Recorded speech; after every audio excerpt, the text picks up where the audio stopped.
So Nightwood and Tapestry have been partners for years, for 25 years, I think, on our distillery studio. So it just made sense for us to continue to partner. We both are mid-sized companies who are used to co-producing and pooling resources. And our approach was always that we could do much more together than we could do on our own. And I think that is very common in theater, and it is less common in opera, although I do see that changing. And so it made sense for us to go out and look together, to work together, to pool our resources and make something really incredible. And I will say that Nightwood Theatre, for those of you who don't know, is a 45-year-old company. It is Canada's preeminent feminist theatre. They do work by women and gender expansive people. And they have launched some incredible careers, including but not limited to Anne Marie MacDonald. So it made sense for us to continue our partnership. And Nightwood has a co-leadership model. There are two leaders. And Tapestry has a co-leadership model. We are two leaders.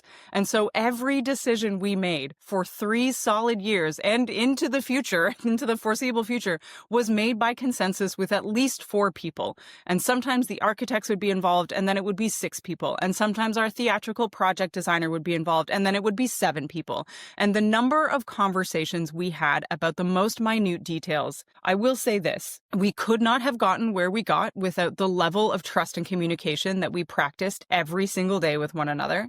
And when you're refurbishing a space, you don't get to have everything that you want. So we had to make a number of decisions about, well, do we want this or do we want this? And people coming into the space may or may not agree with the decision we made. I can tell you why we made it. We did it on purpose. And we talked about every possible permutation of basically every possible decision. And so I think that, I always have thought that our way forward is in partnership, not just with other companies who do the same thing as us, but other companies who do other things, who have other skills to bring, who have other networks to bring, and other resources to pool. And in that way, we work to surmount the challenges, which in fact we are all facing. It's all the same challenge: affordability crisis, housing crisis. It's all the same. We're all facing the same things. It's just showing up in slightly different ways. And so we can show up in slightly different ways together and work on them as a team.